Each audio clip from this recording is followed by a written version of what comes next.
que hoy se cumple un mes de aquel martes 19 de septiembre, cuando en punto de la 1 de la tarde con 14 minutos se movió la tierra y desde luego nos recordó la fragilidad no solamente de nuestra ciudad, sino también de la vida.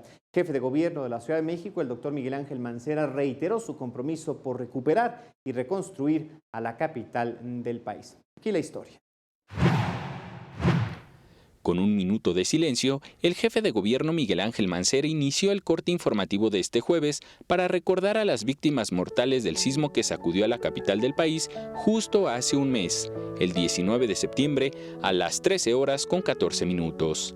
Indicó que a un mes de esta emergencia, la Ciudad de México avanza en su recuperación. Estamos de pie, estamos comprometidos, estamos trabajando. Seguimos de luto, pero seguimos en movimiento, seguimos generando servicio, seguimos buscando atender, seguimos en la tarea diaria, en la labor, en el compromiso con la ciudadanía. Mancera Espinosa agradeció todo el apoyo nacional e internacional, así como a los miles de voluntarios que de inmediato se volcaron a las calles para ayudar en las tareas de rescate y apoyo a víctimas. Con el sismo, 38 edificios colapsaron, con un saldo general de 228 personas fallecidas, 78 hombres, 122 mujeres y del total se registró la pérdida de 28 menores de edad. El mandatario recordó también que 69 personas fueron rescatadas con vida.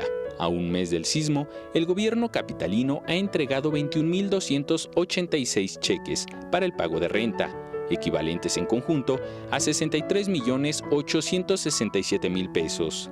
Una ayuda que hoy dejará de operar, señaló Mancera Espinosa.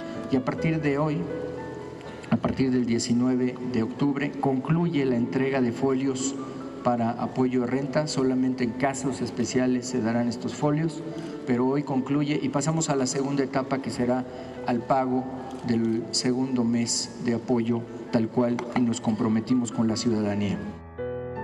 Mencionó que 30 cheques ya han sido devueltos a la Contraloría o el INVI tras detectar inconsistencias en las solicitudes de ayuda.